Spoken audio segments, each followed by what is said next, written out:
పూర్తి స్థాయిలో ఉపయోగించుకోవాలనే ప్రయత్నం వారు చేస్తున్నారు. వారు సూచనల ముసుగులో మోసమైన ప్రణాళికను పకడ్బందీగా ప్రజల మెదళ్లలో చొప్పించడానికి ప్రయత్నం చేస్తున్నారు. నేను తమ ద్వారా వారికి చేసే సూచన ఏంటంటే 10 సంవత్సరాలు పరిపాలన చేసిండ్రు. మీ అనుభవాలు మీకున్నాయి. మీ వల్ల ప్రజలకు కూడా కొన్ని అనుభవాలు ఉన్నాయి. ఆ ప్రజల అనుభవాల మేరకే ప్రజలు ఒక తీర్పు ఇచ్చిండ్రు.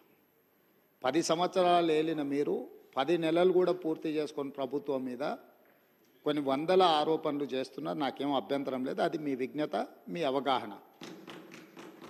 అదేవిధంగా ఈరోజు వారు సిరిసిల్ల చేనేత కార్మికుల గురించి, బతుకమ్మ చీరల గురించి వారు గొప్పగా చెప్పిండ్రు. నాకేం అభ్యంతరం లేదు. చేనేత కార్మికులకు పని కల్పించడం కోసం ఆనాడు ప్రయత్నం చేసి ఈ పథకాన్ని ప్రవేశపెట్టినామన్నారు.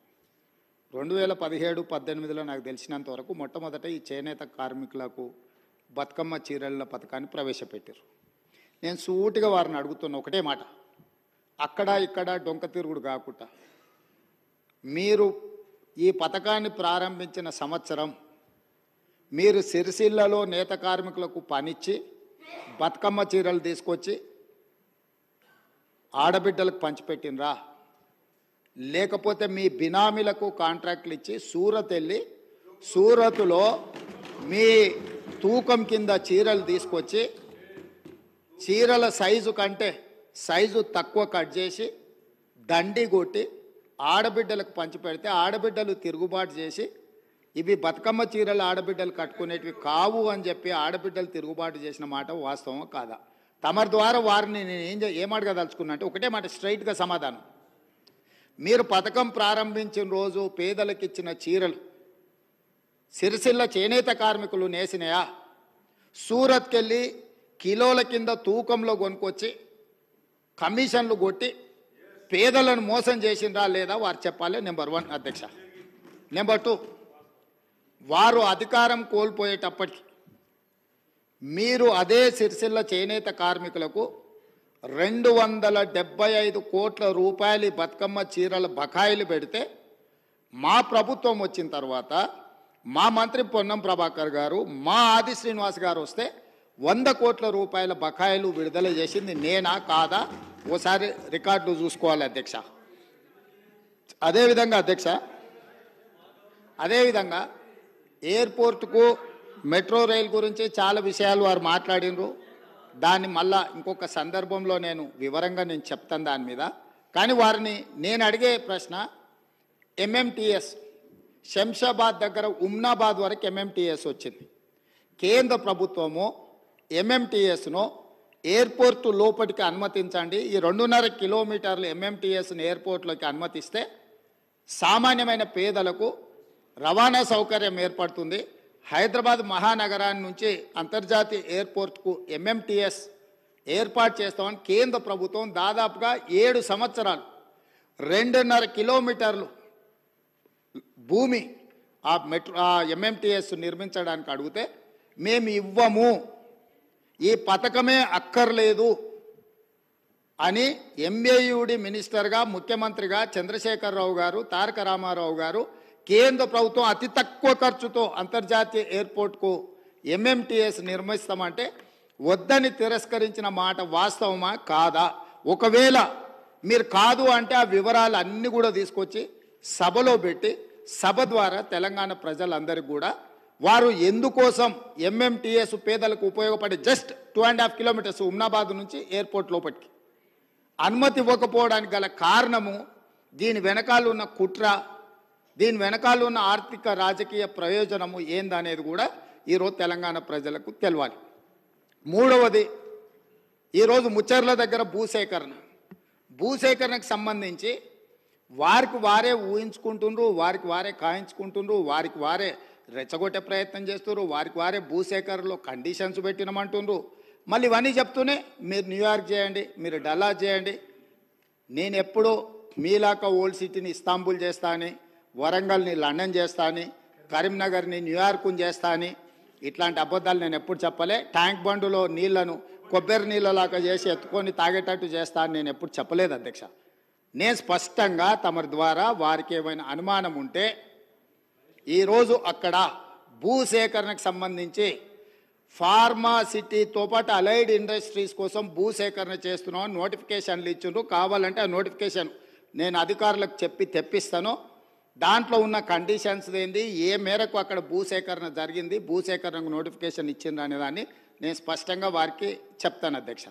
ఈరోజు ఆజమాబాద్ ఇండస్ట్రియల్ ఏరియా ఆనాడు ఇండస్ట్రీస్ పర్పస్కు అదర్ పర్పస్కు గవర్నమెంట్ ఇచ్చింది. ఈనాడు ఈ ప్రభుత్వము వాటిని మొత్తం రెసిడెన్షియల్ కింద మార్చుతామని పాలసీ మార్చుకోలేదా అధ్యక్ష? దాంతో భూసేకరణ భూమి అంతా బద్దలైపోయిందా?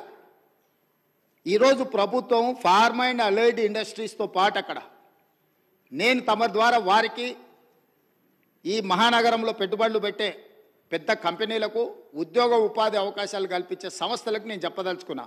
అక్కడ skill university, young India skill university రేపు సాయంత్రం 4 గంటలకు ప్రారంభించబోతున్నాం. ఇంతగా ప్రోత్సహిస్తామని చెప్పిండు కదా. ప్రతిపక్ష పార్టీ నుంచి వచ్చి భాగస్వామ్యం చేయండి. ఈరోజు హైటెక్ సిటీ దగ్గర ఉన్న నేషనల్ అకాడమిక్ ఆఫ్ కన్స్ట్రక్షన్ ఎన్ఏసిని మేము అక్కడికి షిఫ్ట్ చేసి పెద్ద ఎత్తున స్కిల్ సెమీ స్కిల్డ్ అందరికీ నిరుద్యోగ యువకులకు నేర్పించాలి. అక్కడికి దాన్ని బదిలీ చేసి అక్కడ పెద్ద ఎత్తున వ్యవస్థను ఏర్పాటు చేయాలనుకుంటున్నాం. దాన్ని ప్రోత్సహించడానికి దాంట్లో ఆ కార్యక్రమాలలో పాల్గొనడానికి మీరు ముందుకు రండి. నేను హెల్త్ టూరిజం హబ్ క్రియేట్ చేస్తా అని చెప్పిన. స్పోర్ట్స్ యూనివర్సిటీస్ ఈరోజు యువకులు గంజాయి అని డ్రగ్స్ అని ఉద్యోగ ఉపాధి అవకాశాలు దొరకక వ్యసనాలకు లోనయ్యి తప్పుదోవ పడుతున్నారు. కాబట్టి తెలంగాణ సమాజంలో ఉన్న లక్షలాది మంది నిరుద్యోగ యువకులకు ఒక సాంకేతిక నైపుణ్యం నేర్పించి ఈ రాష్ట్రం ఈ దేశంలోనే కాదు మిడిల్ ఈస్ట్ కంట్రీస్ నుంచి వివిధ దేశాలకు వెళ్ళి ఉద్యోగ ఉపాధి అవకాశాలు పొందాలి అని చెప్పి అక్కడ స్కిల్ యూనివర్సిటీతో పాటు ఇతర దానికి సంబంధించిన నైపుణ్యం కలిగిన విద్యా అవకాశాలు కల్పించే యూనివర్సిటీలకు నేను అక్కడ అవకాశం ఇస్తా అని చెప్పిన అధ్యక్ష. అదేవిధంగా హెల్త్ టూరిజం ఈరోజు మిడిల్ ఈస్ట్ కంట్రీస్ నుంచి ఇతర దేశాల నుంచి ఆయా దేశాలలో వైద్య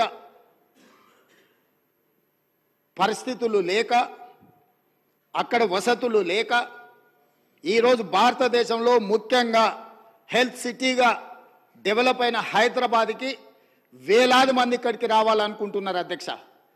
ఈరోజు ఇక్కడ ఉన్న అంతర్జాతీయ ఎయిర్పోర్ట్ నుంచి బంగ్లాదేశ్కో మిడిల్ ఈస్ట్ కంట్రీస్కి డైరెక్ట్ ఫ్లైట్ ఉంటే ప్రతిరోజు వేలాది మంది ఈరోజు ఇక్కడికి వచ్చి వైద్యం పొందాలి అని వస్తున్నారు అధ్యక్ష. అందుకోసం నేను హెల్త్ టూరిజం హబ్ను తయారు చేసి అక్కడ ఒక 1000 ఎకరాల ప్రపంచ స్థాయి వైద్య సౌకర్యాలను ఏర్పాటు చేసే సంస్థలను పిలిచి ఇక్కడ హైదరాబాదు నగరంలో ఉన్న పెద్ద పెద్ద కార్పొరేట్ ఆసుపత్రులతో పాటు పేదలకు అతి తక్కువ ధరతో వైద్యాన్ని అందించడానికి అన్ని రకాలుగా ఎన్నెన్ని డిసీజులు ఉన్నాయో వాటన్నిటి కూడా స్పెషలైజ్డ్ హాస్పిటల్స్ ఏర్పాటు చేయాలని అక్కడ మేము నిర్ణయం తీసుకున్నాం అధ్యక్ష. అదేవిధంగా స్పోర్ట్స్ అండ్ గేమ్స్ చిన్న చిన్న దేశాలు ఒలింపిక్స్ లాంటి పోటీలలో వాళ్ళు ఎన్నో పథకాలు తీసుకెళ్తారు. 140 కోట్ల జనాభా ఉన్న భారతదేశము కాంస్య పథకం వస్తే కూడా దేశమంతా 100 కోట్ల మంది చప్పట్లు కొట్టే పరిస్థితి వచ్చింది అధ్యక్ష. ఎందుకు అధ్యక్ష? ఒకనాడు ఏషియన్ గేమ్స్ గచ్చిబౌలిలో మనం నిర్వహించుకున్నాం అధ్యక్ష. అంతర్జాతీయ స్థాయిలో ఆటల పోటీలు నిర్వహించుకున్న హైదరాబాద్ రాష్ట్రము తెలంగాణ ఈరోజు ఆనాడు నిర్మించిన ఇన్ఫ్రాస్ట్రక్చర్ని ఈరోజు మనము అసలు ఎలాంటి ఉపయోగం లేకుండా నిరుపయోగంగా తాగుబోతులకు అడ్డాగా ఈ స్టేడియంలు అన్నీ మారుతున్నాయి. అందుకే ఈరోజు ఉన్న స్టేడియంలతో పాటు అక్కడ ఒక స్పోర్ట్స్ యూనివర్సిటీని పెట్టి అంతర్జాతీయ ప్రమాణాలతో ఈ దేశంలో ఉండే యువకులకు అందరికీ ఇక్కడ శిక్షణ ఇవ్వడానికి అన్ని ఏర్పాట్లు చేయాలని మేము అక్కడ ప్రయత్నం చేస్తున్నాం అధ్యక్ష. ఇదే కాదు, ఈరోజు BCCI క్రికెట్ ప్రపంచంలో ఎంత పాపులరో మీకు తెలుసు. సిరాజ్ మొన్ననే వరల్డ్ కప్లో మన హైదరాబాద్ నుంచి 12th క్లాస్ చదువుకున్న యువకుడు, పెద్దగా చదువు పీజీలు PhDలు డాక్టరేట్లు చేయకపోయినా 12th క్లాస్ చదువుకున్న ఒక హైదరాబాద్ నగరం నుంచి ఒక సామాన్యమైన కుటుంబంలో నుంచి వచ్చిన సిరాజ్ క్రికెట్లో ఇండియాకు ప్రాతినిధ్యం వహించి కప్పు గెలిపించుకొని వస్తే ఈరోజు మినహాయింపులు రేపు క్యాబినెట్లో చెప్పిన నేను అతనికి అన్ని మినహాయింపులు ఇచ్చి అతనికి ఒక Group 1 స్థాయి ఉద్యోగం ఇవ్వాలని నిఖత్ జరీన్ మనకు ఒలింపిక్స్లో మెడల్ తీసుకొస్తే ఆవిడకు ఉద్యోగం ఇస్తామని చెప్పి ప్రభుత్వం ఇంతవరకు ఇవ్వకపోతే క్యాబినెట్లో పెట్టి రేపటి క్యాబినెట్లో నిఖత్ జరీన్కి ఒక గ్రూప్ 1 స్థాయి ఒక డిఎస్పీ స్థాయి ఉద్యోగాన్ని ప్రభుత్వ ఉద్యోగాన్ని ఇవ్వాలని చెప్పి ఇవాళ యువకులకును క్రీడల వైపు ప్రోత్సహించాలన్న ఆలోచనతో అక్కడ ఒక స్పోర్ట్స్ యూనివర్సిటీ ఒక స్పోర్ట్స్ హబ్ చేయాలనుకుంటున్నాం అధ్యక్ష. బీసీఐతో మాట్లాడి అంతర్జాతీయ ప్రమాణాలతో క్రికెట్ నిర్వహించడానికి అక్కడ ఒక స్టేడియం నిర్మించడానికి బీసీసీఐతో నేను మాట్లాడిన అధ్యక్ష. ఈ విధంగా ఒక్కొక్కటి ప్రపంచ స్థాయిలో అంతర్జాతీయ ప్రమాణాలు కలిగిన అన్నింటినీ ఆ ముచ్చెర్ల ప్రాంతంలో తీసుకొచ్చి ఈరోజు ఫార్మా వార్ సిటీ అన్నారు, నేనన్న ఫార్మా విలేజ్లు అన్నా. పొల్యూటెడ్ ఇండస్ట్రీని మొత్తం తీసుకొచ్చి ఒక 25,000 ఎకరాలలో పెడితే వారు అమెరికాలో చదువుకొని వచ్చి వారికి తెలుసు. నెవార్క్ ఎయిర్పోర్ట్ పక్కన ఇట్లనే అన్ని పొల్యూటెడ్ ఇండస్ట్రీస్ పెడితే లాస్ట్గా నగరమే మొత్తం తరలిపోవాల్సిన పరిస్థితి వస్తే ఆ ఇండస్ట్రీని ఇంకెక్కడికో పంపించారు. అదెందుకు అధ్యక్ష? మీకు నాకు వారికి తెలుసో తెలియదో నాకు తెలియదు. అది తెలిసిన ప్రాంతంలో వారికి ఎంత పరిచయం ఉందో. ఒక సిరీస్ కంపెనీ 30 ఎకరాలలో ఉంటే కొన్ని వేల ఎకరాల ప్రాంతంలో కలుషితమైపోయి బోర్ వేసుకుంటే ఆ నీళ్లతో అన్నం వండుకుంటే వెనకటికి సారె పెట్టుకొస్తే పసుపు బియ్యం వండేటోళ్ళు తెలుసు కదా, పచ్చగా ఎల్లోగా. అట్లా సామాన్యులు ఆ బోర్ నీళ్లతో వంట వండుకుంటే పసుపు బియ్యం వండుకొని తిన్నట్టుగా ఉండి ఆ ఏరియాల కలుషితం.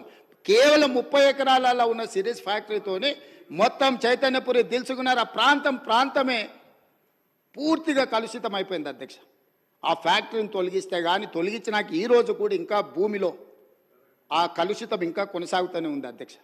అందుకే నేను ఆ ఏరియాలో ఇట్లాంటి పొల్యూటెడ్ ఇండస్ట్రీ కాకుండా జినోమ్ వ్యాలీలో ఏదైతే ఫార్మా రిలేటెడ్ ఇండస్ట్రీస్ ఉన్నాయో, ఫార్ములేషన్స్ అంటే ట్యాబ్లెట్స్ చేసేటివి ఉన్నాయో, R&D ఉందో, రీసెర్చ్ అండ్ డెవలప్మెంట్, ఇప్పుడు IDPL బంద్ అయిపోయింది అధ్యక్ష.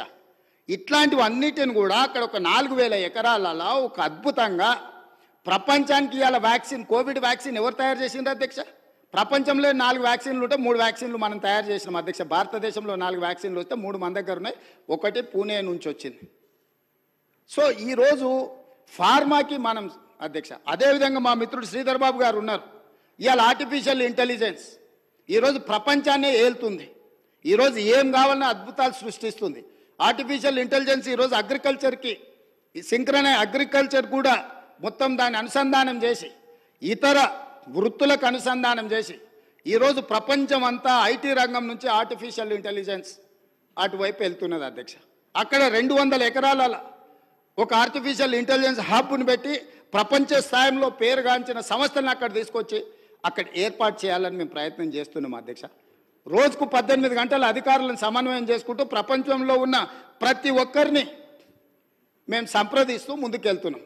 ఈ ఆర్టిఫిషియల్ ఇంటెలిజెన్స్ గురించి మేము చర్చించుకునేటప్పుడు ఏదో ప్రశ్న వచ్చింది, ఆర్టిఫిషియల్ ఇంటెలిజెన్స్కు కేటీఆర్కు పోలికేంది అని ఎవరో ఇట్లా వాళ్ళు మాట్లాడుతా ఏదో అడిగినారు అధ్యక్ష మా మంత్రి గారికి. అంటే ఒక ఆయన సమాధానం చెప్పిండు, ఆర్టిఫిషియల్ ఇంటెలిజెన్స్లో కేటీఆర్ గారు 100% ఆర్టిఫిషియల్, 0 ఇంటెలిజెన్స్ అని చెప్పిండ్రు అధ్యక్ష. సో ప్రభుత్వం చేస్తున్న పనులను మీరు ఎప్పుడైనా మీరు అడగొచ్చు, మీరు చెప్పొచ్చు, మీరు ప్రభుత్వం చేస్తున్న పనులను వివరాలు తెలుసుకోవచ్చు. ప్రతిపక్షం చెప్పడానికి మాకేం అభ్యంతరం లేదు. కాబట్టి ఇవాళ ఆ ప్రాంతాన్ని ఒక అద్భుతమైన నగరంగా వారు ఏదైతే మెట్రో రైల్ గురించి చెప్పినరో నేను ఇప్పుడు మళ్ళీ కూడా చెప్తున్నా అధ్యక్ష, అంతర్జాతీయ ఎయిర్పోర్టు నుంచి ముచ్చర్లలో ఈరోజు నిర్మించబోయే 4th సిటీ అధ్యక్ష, హైదరాబాద్, సికింద్రాబాద్ సిటీ, సైబరాబాద్ సిటీ, ఇప్పుడు ముచ్చర్లలో 4th సిటీని మేము ఈరోజు ఎస్టాబ్లిష్ చేయబోతున్నాము. ఆ 4th సిటీనే అవర్ ఫ్యూచర్ సిటీ అధ్యక్ష. ఈ Hyderabad city, Secunderabad city, Cyberabad city is equal to 4th city. 4th సిటీనే అవర్ ఫ్యూచర్ సిటీ అధ్యక్ష. ఇవాళ అంతర్జాతీయ ఎయిర్పోర్ట్ వరకు మెట్రో తేవడమే కాదు, అంతర్జాతీయ ఎయిర్పోర్ట్ నుంచి ముచ్చర్లలో నిర్మించబోయే ఒక గొప్ప నగరానికి మెట్రో రైల్ రవాణా సౌకర్యాన్ని కూడా ఏర్పాటు చేసి ప్రపంచమంతా ఎక్కడ పెట్టుబడులు పెట్టాలి అని అంటే అక్కడికి వచ్చి పెట్టుబడులు పెట్టాలి. వైద్యం కావాలంటే అక్కడికి రావాలి, ఉద్యోగం కావాలంటే అక్కడికి రావాలి, స్కిల్ నేర్చుకోవాలంటే అక్కడికి రావాలి. అంతర్జాతీయ క్రికెట్ పోటీలు జరగాలంటే అక్కడికి రావాలి. గల్ఫ్ క్లబ్ ఆడాలి అని అంటే వాళ్ళంటి శ్రీమంతులు ఆడుకునే గోల్ఫ్ అని ఉన్నది కదా అధ్యక్ష. మాకు తెలియదు, మేము ఊర్ల నుంచి వచ్చిన వాళ్ళం, కానీ వాళ్ళ శ్రీమంతుల కోసం పెట్టుకునే గోల్ఫ్ ఉంది కదా అధ్యక్ష. దానికి కూడా పెద్దలు సురేందర్ రెడ్డి గారిని పిలిచి మాట్లాడి మీ నేతృత్వంలో ఓ 200 ఎకరాలు అక్కడ ఇస్తాము, ఈ అంతర్జాతీయ పెట్టుబడులకి ఇవన్నీ కూడా ప్రామాణికంగా ఈరోజు చర్చిస్తున్నారు, మీరు గల్ఫ్ క్లబ్ కూడా అక్కడ డెవలప్ చేయండి అని పెద్దలు సురేందర్ రెడ్డి గారిని, ఎందుకంటే Hyderabad golf club, Hyderabad race club, ఇట్లాంటి గొప్ప గొప్ప వాటిని వారు ప్రారంభించి వారు అద్భుతంగా ముందుకు తీసుకెళ్ళిండ్రు, వాటిని సక్సెస్ చేసిండ్రు. వారి అనుభవం మన రాష్ట్రం ఉపయోగించుకోవాలని చెప్పి ఈరోజు అక్కడ గల్ఫ్ క్లబ్ కూడా మనము ప్రణాళికలు చేస్తున్నాం అధ్యక్ష. ఇవన్నీ 7 నెలల్లోనే మేము ఏమీ చేయలేదన్నట్టుగా, పూర్తిగా వైఫల్యం చెందినాం అన్నట్టుగా ఏంటి అధ్యక్ష ఇది? మీ 10 ఏళ్ళ అనుభవం, మీ విదేశాలలో చదువుకున్న పరిజ్ఞానం తెలంగాణ ప్రజలకు ఉపయోగించండి. ఎంతసేపు ఉన్న రాజకీయ ప్రయోజనమేనా? రాజకీయ ప్రయోజనం తప్ప ఇంకేం లేదా? ఇప్పుడు ఎన్నికలు కూడా లేవు. నేను మిత్రుడికి చెప్తున్నా, ఎన్నికలు అయిపోయినాయి, అసెంబ్లీ అయిపోయింది, పార్లమెంట్ అయిపోయింది, ప్రజలు ఒక తీర్పు ఇచ్చిండ్రు. ప్రజలకు ఇప్పుడు మనం తిరిగి ప్రతిపక్షంలో మీరు పోషించాల్సిన పాత్ర మీరు పోషించండి, పాలకపక్షంలో మేము చేయాల్సిన నిర్ణయాలు మేము చేస్తాము, మాకు పాలసీ లేదు, పాలసీలు తేలేదు అంటారు. ఇంతవరకు 10 ఏళ్ళు ఉన్నారు, మీరు ఎనర్జీ పాలసీ తెచ్చిండ్రా? టూరిజం పాలసీ తెచ్చిండ్రా? డెవలప్మెంట్ పాలసీ తీసుకొచ్చిండ్రా? అగ్రికల్చర్ పాలసీ తీసుకొచ్చిండ్రా? ఏదైనా ఒక పాలసీ ఇప్పటి వరకు 10 సంవత్సరాలలో మీరు తీసుకొచ్చిన ఒక పాలసీ చెప్పండి. అదొక్కటి మాత్రం వచ్చింది. ఇంకా నేను అనదలుచుకోలేదు, అంత లోతుకు వెళ్ళదలుచుకోలేదు, ఎందుకంటే అనవసరమైన విషయాలు సభలో మనం ఎక్కువ చర్చించడం వల్ల ఉపయోగం లేదు. కాబట్టి అధ్యక్ష, వారికి ఓపిక ఉండాలి, సహనం ఉండాలి. అనుకోకుండా అవకాశం వచ్చింది, 10 సంవత్సరాలు మంత్రిగా కొనసాగిండ్రు, సంతోషపడుండ్రి. తెలంగాణ సమాజం ఇంత ఇచ్చింది మీకు. వారు ఒక అలిశెట్టి ప్రభాకర్ గారి గురించి వారి కోట్ చేసినట్టు ఉన్నారు, నేను వస్తా విన్నాను అధ్యక్ష. సేమ్ అదే అలిశెట్టి ప్రభాకర్ గారు కూడా ఒక మాట చెప్పిండ్రు అధ్యక్ష. అది చెప్పి నేను మళ్ళా దీని మీద వివరణ ఇచ్చినప్పుడు మిగతా డీటెయిల్ చెప్తా. అదే అలిశెట్టి ప్రభాకర్ గారు ఇంకొక మాట కూడా చెప్పిండ్రు అధ్యక్ష. ఒక అడవిలో గుంటనక్కనంట ప్రమాణ స్వీకారం చేసిందట, ఇక ముందు మిమ్మల్ని ఎవరిని మోసగించనని. అడవిలో గుంటనక్క ప్రమాణ స్వీకారం, మిమ్మల్ని ఎవరిని మోసగించనని చేస్తే గుంటనక్కని ఎవరన్నా నమ్ముతారా అధ్యక్ష? 10 సంవత్సరాలు ఏలి ప్రజల్ని మోసం చేసి ఇవాళ వారు అక్కడ కూర్చొని ఈ ప్రభుత్వం ఏం చేయట్లేదు, ఈ ప్రభుత్వం తెలంగాణ సమాజాన్ని మోసం చేసింది అన్నట్టుగా మాట్లాడితే నమ్మడానికి ఎవరు సిద్ధంగా లేరు అధ్యక్ష. అదే అలిశెట్టి ప్రభాకర్, కరీంనగర్ బిడ్డ, సిరిసిల్లనే అనుకుంటా పొన్నం ప్రభాకర్ గారు చెప్పాలి, జగిత్యాల, వారు చెప్పిందే కూడా మన కళ్ళ ముందర ఉంది అధ్యక్ష. కాబట్టి దయచేసి తారక రామారావు గారికి నా సూచన ఒక్కటే, సరే పెద్దలు వారు రాలేదు, వారి అనుభవంతో మాకేమైనా సూచనలు ఇస్తారని ఎదురు చూసిన, చీల్చి చెండాడుతా అంటే ఎందుకైనా మంచిదని బుల్లెట్ ప్రూఫ్ జాకెట్ కూడా తోడుకొని వచ్చినాం అధ్యక్ష. మా వెంకటరెడ్డి గారు అయితే 10 గంటలకు అసెంబ్లీ అని అంటే 9:30కే వచ్చి కూర్చున్నాడు, అదేందో చూద్దామని చెప్పి. ఒక సినిమాలో మీకు తెలుసు కదా అధ్యక్ష, నేను ఊరు బయట ఉన్న కొండనెత్తుతా మీరు రాండి అని సవాల్ ఇస్తుండే ఒక ఆయన. ఊరంతా వచ్చిందారే ఎట్లెత్తుతాడో చూద్దామని. ఇంకా పేల్వాన్ కూడా కొండ దగ్గరకు వచ్చిండు, వచ్చి మొత్తం జబ్బలు దరుచుకొని తొడలు కొట్టుకొని చెప్పిండట, మీరు అందరు కలిసి ఎత్తి నా మీద పెట్టుండి మోసి చూపిస్తా అని. గట్లనే ఉంది అధ్యక్ష వాళ్ళ చీల్చి చెండాడు కూడా. కాబట్టి దయచేసి ఇప్పటికైనా ప్రభుత్వం అధ్యక్ష, ఈ ప్రభుత్వం విధానపరమైన నిర్ణయాలు తీసుకుంటుంది, ఈ ప్రభుత్వం పాలసీలు తీసుకొస్తుంది, ఈ ప్రభుత్వం రైతు పాలసీ తీసుకొస్తుంది, అంటే వ్యవసాయ పాలసీ తీసుకొస్తుంది, ఈ ప్రభుత్వం స్పోర్ట్స్ పాలసీ తీసుకొస్తుంది, ఈ ప్రభుత్వం ఆర్టిఫిషియల్ ఇంటెలిజెన్స్కు సంబంధించిన పాలసీ తీసుకొస్తుంది, ఐటీ అండ్ ఇండస్ట్రీస్ పాలసీ తీసుకొస్తుంది ప్రభుత్వము, ఎనర్జీ పాలసీ తీసుకొస్తుంది ప్రభుత్వము. మేము తీసుకొచ్చే పాలసీలల్లా మీరు సలహాలు సూచనలు ఇవ్వండి. ధరణి మీద కూడా మేము పాలసీ తీసుకొస్తాం. ఇవాళ రేపు మా రెవెన్యూ శాఖ మంత్రి గారు ఇప్పటి వరకు చేసిన ఎక్సర్సైజ్ అంతా ధరణి రిలేటెడ్ కూడా, దానికి సంబంధించి ఏమేమి విషయాలు పాలసీ మేము తీసుకురావాలనుకుంటున్నాం తప్పకుండా మా మంత్రి గారు చెప్తారు. వారు కూడా ఏమైనా సలహాలు సూచనల అనుభవం ఉంటే వారిని ఉపయోగించాల్సిందిగా 2 గంటలు తీసుకున్నారు అధ్యక్ష. 2 గంటల సరిగ్గా 2 గంటలు మాట్లాడిండ్రు. 2 గంటలల్లా ప్రతి విషయం రాజకీయ కోణంలో విషం జిమ్ముడు తప్ప రాష్ట్ర ప్రయోజనాల కోసం వారు ఏమైనా సూచన చేసిండ్రా? ఇట్లా ఉంటే ప్రజలు అక్కడ కూడా ఉండనియరు అధ్యక్ష. కాబట్టి ఇప్పటికైనా మన సూచనలు చేస్తే తప్పకుండా, ఎందుకనంటే వాళ్ళు 10 years ప్రభుత్వంలో ఉన్నారు. తెలంగాణ స్థితిగతులు, ఆర్థిక వనరులు వాళ్ళకి తెలుసు కాబట్టి డెఫినెట్గా వాళ్ళ ఎక్స్పీరియన్స్ నుంచి రాష్ట్రానికి ఏదైనా ప్రయోజనం ఉంటే డెఫినెట్గా తీసుకుంటాము. చివరిగా ఒకటే ఉదాహరణ, 95 నుంచి 2004 వరకు చంద్రబాబు నాయుడు గారు కొన్ని విధానాలు తీసుకొచ్చిండు. 2004లో కాంగ్రెస్ పార్టీ అధికారంలోకి వచ్చిన తర్వాత చంద్రబాబు నాయుడు గారి మీద కోపంతోనో ఇంకొకరి మీద కోపంతోనో ఆ విధానాలని మార్చలేదు అధ్యక్ష.